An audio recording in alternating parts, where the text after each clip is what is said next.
Uconn is the king of college basketball. Time to bend the knee.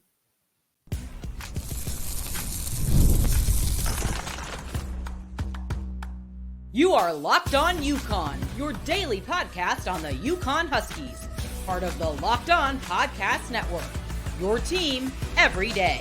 Thanks for making Locked On Uconn your first listen every day. We are free and available wherever you get your podcasts and on YouTube, part of the Locked On Podcast Network, your team every day. Here we are back a day after the Uconn men's basketball team went back-to-back, winning their second national championship in a row. It is absolutely time for college basketball to bend the knee and recognize that this program has been running college basketball for the last 30 years. Welcome into the show, boys and girls. I am super ecstatic. This is just an absolute joy to talk about this team. The only thing I'm sad about is we don't get to see them play another game this year. How many of you, raise your hand, and if you're listening to this, I'll raise it for you, are going to watch replays of games that you taped all year? And you know I'm old school when I say taped, recorded. I'm sorry if I yawn a few times in this podcast. It was late. I did some media. I did a live show. But let's dive into the game last night. I'm going to toot my own horn here. As you may have already noticed, I posted a few clips that I tagged or set or clipped for my own show yesterday. Monday afternoon, I did a pregame, if you will. And I said, without any knowledge of this being the plan, that the way to stop Zach Edey, and stop in quotations, is to have him be the only option for Purdue. You can't have a Zach Edey plus Braden Smith. You can't have Zach Edey plus Fletcher Loyer. You can't have Zach Edey plus Lance Jones or Mason Gillis. It was okay if you gave them Kaufman-Renn. I mentioned that before because Kaufman-Renn is not a three-point shooter. So fast forward to the game. What was the opening statement of my last show? Just like myself, Uconn is going to stay at home. And it started off really great. I mean, and I say this jokingly. I always mention Mike on my show, Mike Casey, the really good friend of mine who actually live in the same town, both Uconn guys. He's a Uconn alum. Texted me and said, we're going to have to start to double Zach. And I said, can't say what I said via text, but I said, the hell with that. I said, let him score 50, because I knew that this team has gone from a reactionary program to this is how you build a champion, through defensive killers and modern offensive efficiency. And what I mean by defensive stoppers and killers is the mindset. It is so innate in a basketball player's mind. I still consider myself a basketball player. If I got a group of guys to play pickup right now, you can always tell who played organized basketball because of how they help on defense. And it looks weird when everyone stays at home because it just looks like everyone's kind of face guarding their guy. And that's what Uconn did. They said, okay, Zach Edey, you can have your 40, 50 points, but we're going to keep everyone else under 20 points, and you're going to have no chance to win no matter how well Zach played. So let me give you a couple of quotes from Dan Hurley. The only three they gave up was a late in the shot clock three. So it was more of a scramble play. Also, we talked about that yesterday as well. Braden Smith hit their only three-point make, and it was a contested shot. So this is a quote from Dan. Luke Murray, for a day and a half, gave us this prep to have us defensively ready for the game. It was just really impressive. We didn't want to give up any threes. We didn't care if Zach took 25, 28 shots to get 30, 35 points. This whole game plan was no Smith, no Loyer, no Gillis, no Jones. Sound familiar? Keep that collective group under 18 to 20 points as a group, and we knew they had no chance to win no matter how well Zach played. And yes, your boy predicted this.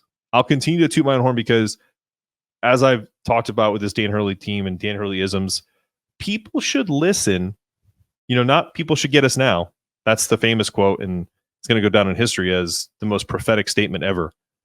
But people should listen when someone tries to tell you when a team is really good. And I know there's a lot of people who talk a lot of shh, especially UConn fans.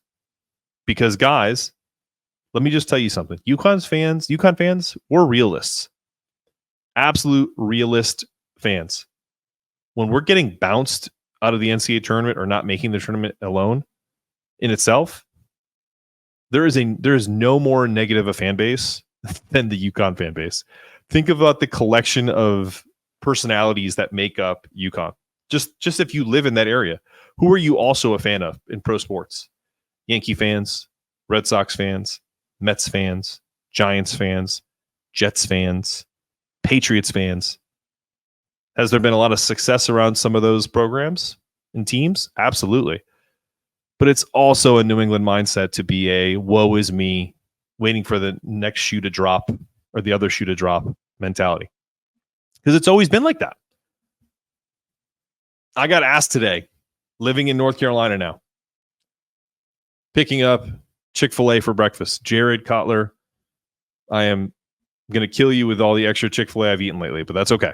Anything for a UConn dub. I got asked today by a Duke fan. I was wearing my sweatshirt. I'd worked out, and it said, he said, well, how is Dan Hurley doing this in this one and done era? It was very kind of full circle moment. A Duke fan who has not won a title since 2015 and has won tons of recruiting championships, even with a Coach K. And I explained about Dan Hurley's culture and how he even kind of references how he follows the parents and looks for different red flags as to kind of how that can take down their program. And he agreed clearly and said, I miss Coach K and I feel like he was more of a program builder. And I said, yeah, but even Coach K was seduced by the one and dones.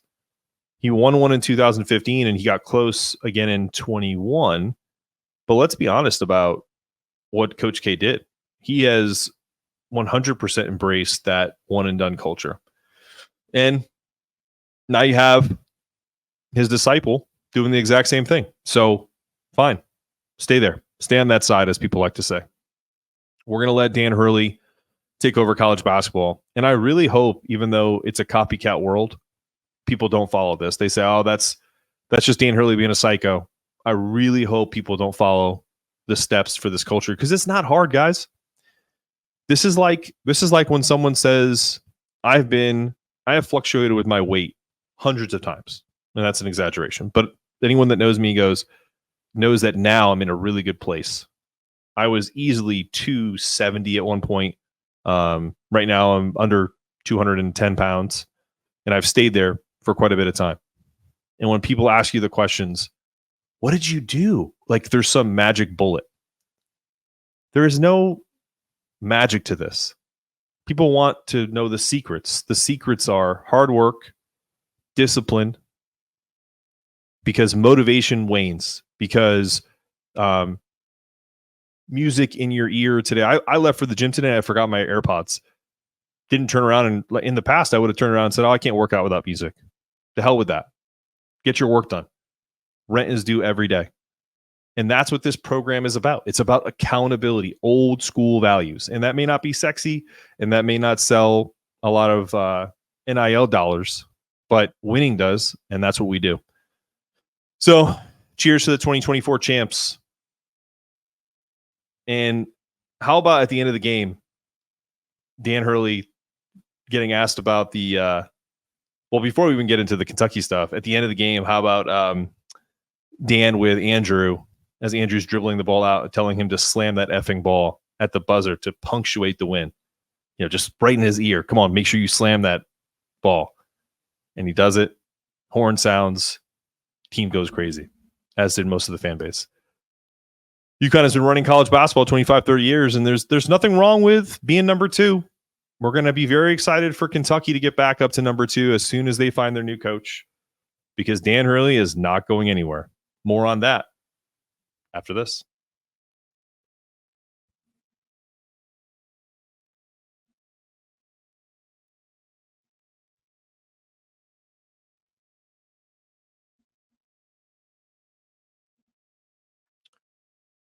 It's playoff time in the NBA and NHL. Baseball's in full swing, and FanDuel is your place to bet on every game. Right now, new customers get $150 in bonus bets guaranteed. That's $150, win or lose. Bet on everything from slap shots to home runs to slam dunks, all in one app that's safe, secure, and easy to use. What are you waiting for? Visit FanDuel.com/lockedon. Make your first bet an automatic win. FanDuel, America's #1 sportsbook. Well, Dan Hurley is the Northeast. His wife is a South Jersey girl who he, in quotation, dragged to Rhode Island, and she's not going anywhere. I've lived in the Northeast, I've lived in California, and I've lived in the South. And they all, with the exception of California, I was there as a young man, they both have strong families where family means everything, you know? So in a world where Kentucky fans thought, well, if we throw $15 million a year to Dan Hurley, he'll come running. Because why wouldn't he? We're Kentucky. I have some news for you. He's not going anywhere. Not only is he not going from a perspective of getting his wife to buy in, but as we told you last week and even a month ago, when this stuff started to break, it's not happening because Uconn is the biggest show in town. And by town, I mean college basketball. Yes, Uconn, who has won 6 titles since 1999. And before we dive into that, think about some of the quotes that you got from Dan Hurley that are gold. Let me find one that is the epitome of what Dan Hurley talks about.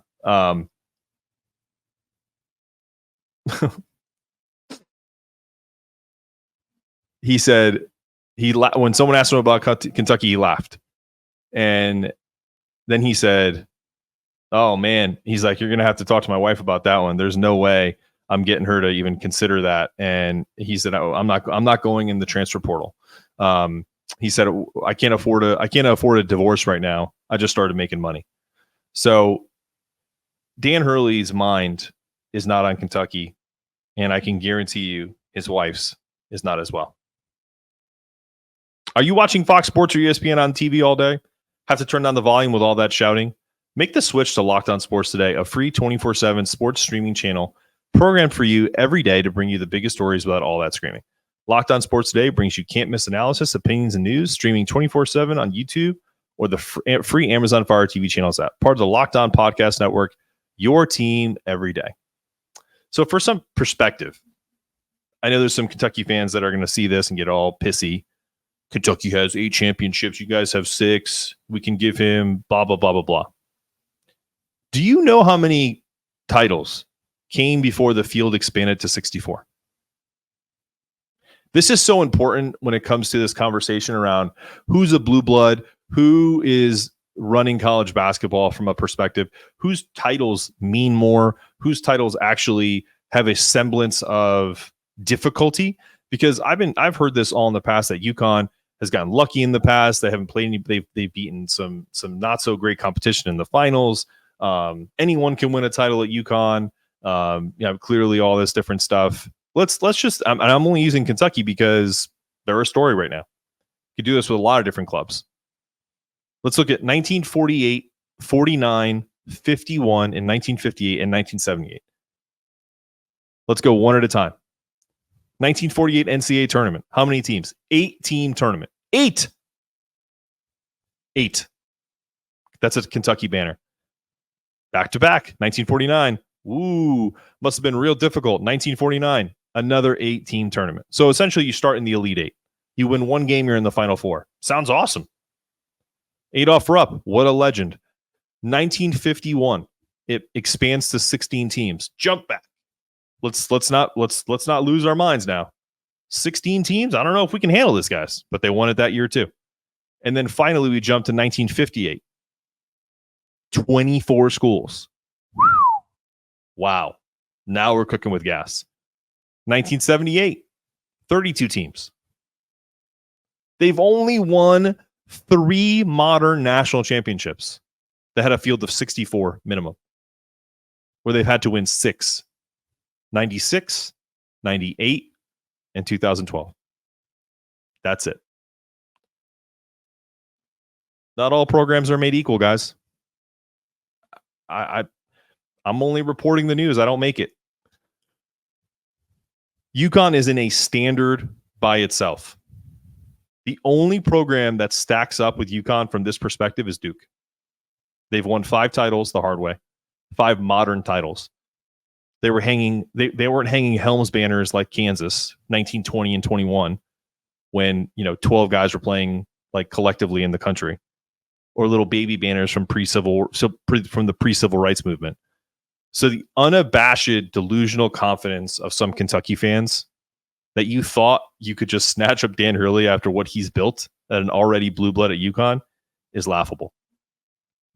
I understand how frustrated you are that you lost your coach to a rival.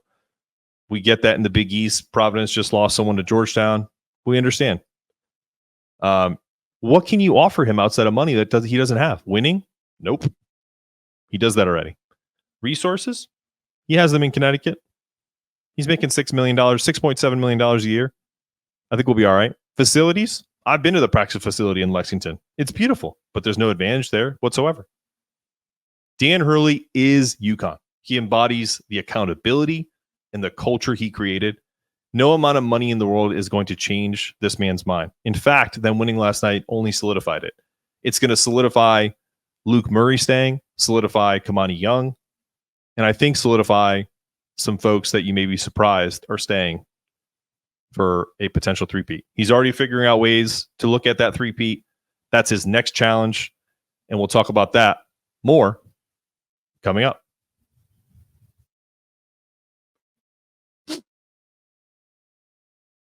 Three-peat talk has already begun. Let's take a few minutes to talk about what this means, who's staying, who's going, transfer portal guys, stuff like that. So let's take a look at this roster of players that are, who are the likely ones to go, right? So we have, I'm going to click on our trusty site here, go to Uconn and look at their roster.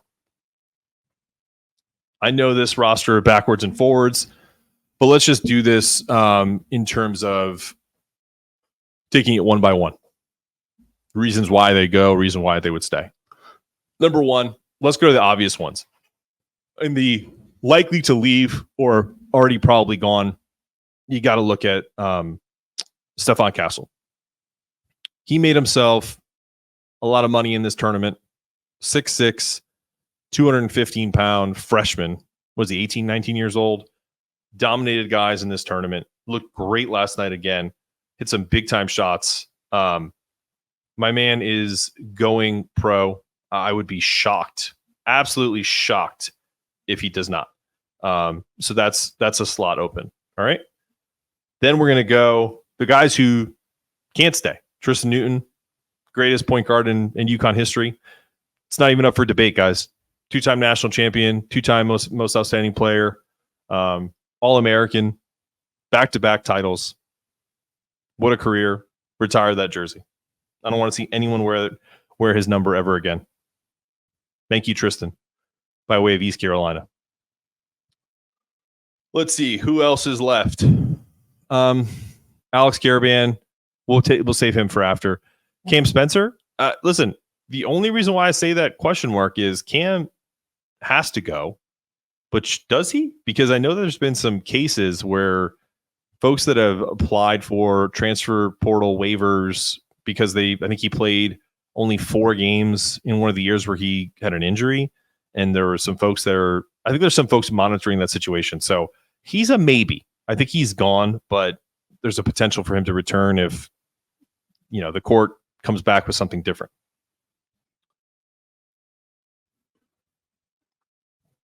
Then let's look at Donovan Clingan. Donovan, the legend. Freshman comes in, Connecticut High School Player of the Year, 7'2", 7'3", whatever. Kling Kong, larger than life. Comes in, is a reserve on a national title team. If he left last year, I think people would have been like, what an unbelievable job this kid did to come in here, not worry about starting, come in here and dominate to a certain extent in the role that he was asked to do. And then he comes back and he wins another one. Again, sorry for the yawn. Another title. Incredible. More impactful, better defensively, worked on his offensive game. Now let's think about some guys who I think may actually stick around. Hassan Diarra pretty sure he's already said he's staying. So he's a yes. Then you got Alex Karaban. Alex should stay. And I don't mean that because he can't play at the next level. I mean, he is such a difference maker on offense and defense. There isn't a coach in the NBA that would not want to have an Alex Karaban on their team. I mean, even when at the end of that game, when Samson Johnson fouled out and then they had Donovan on the bench with 4, they were putting Alex Karaban on Zach Edey, and he did a phenomenal job. Took an elbow to the face. Zach Edey did not get a foul on. What a shock. And he just does whatever is needed to win the game. He is a phenomenal player. He's a great catch and shoot guy. Hit a big 3 when they made when Kaufman Ren made a mistake. He hit a big 3 on the corner to push a 12-point lead to 15. Great tap outs on defense, couple of big blocks. He did that against Mark Sears again. Was just phenomenal. But I want him to stay because I think he could be the culture standard bearer on this team. Of he's been around even before he started playing. So it'll be his 4th year, 3rd year starting. Be the leader, unquestioned leader of this team. Him and Hassan starting on the next team, and ushering in a new dynasty era of UConn basketball. I think he stays. I think he'll test the waters, but I think eventually he stays. I think Sampson stays, and he either starts or has the exact same role here. I think he flourished. I think even those great minutes where he got some of those dunks over Edey in with lobs with Tristan. I know that sounds silly that these 2 singular plays would affect whether or not he comes back or not, but he was needed and he contributed, and they're going to pump him up and tell him how special those moments are. And do you want to do that again? Yes. The answer is absolutely. I do. Sampson stays. Those are my 3 stays. Now, some of the tougher stuff. I think Apostolos, every time he came in, he hit 3s. I think he sticks around. I don't know if he's a rotation piece, if he's going to get some run. Just depends on who else they bring in. Solo, I think stays, man. I know we have Ahmed Noel coming in. I know we have Josiah Edwards coming in as a wing player, but we don't have that 2 guard that is the Cam Spencer that we had this year. Can Solo fit that bill? I think he can. He had a great game against Carolina. He had 13 points at Madison Square Garden. He's filled in nicely when they were playing more, 7, 8, 9 guys earlier in the year. I think he stays. I think Jalen Stort obviously stays. I think he's the future. I think they build around him. And Jaden Ross. It's hard for me to say these guys are going to go anywhere until I hear otherwise. I don't see why Jaden would leave. Jaden, Jalen, and Solo can come into this team next year and say it's our turn. And push guys like Noel, push guys like Edwards who are coming in as freshmen, and other transfer portal opportunities.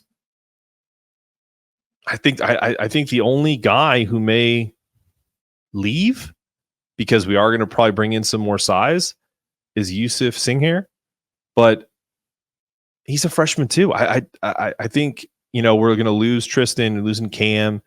Andrew Hurley is a senior, but he might come back as he gets his COVID year. Donovan's gone. Maybe you're losing 4 or 5 guys, so I think you're bringing in 2. So that leaves, inevitably, there'll be 1 guy. I think of all of them, the chances of one of Solomon, Jaden, either one of those 2 potentially could leave. But I don't know, man. The way the culture of this company, the way it feels like that, the way the culture of this team has been, I doubt that we lose much, only add. And I think that's the biggest factor in all of this. Listen, guys, it's a shorter podcast today. Be sure to check out all the YouTube channel. It's Locked on Uconn. Thanks for making us a part of your day, especially everybody that's been with me since the jump. I started this in the beginning of March, went undefeated with my guys here. So I will take an undefeated streak going into next season. Let's see how long that will last with all the new changes and the new guys that are coming in. I'm just glad that Danny Hurley is not going portaling and sticking around.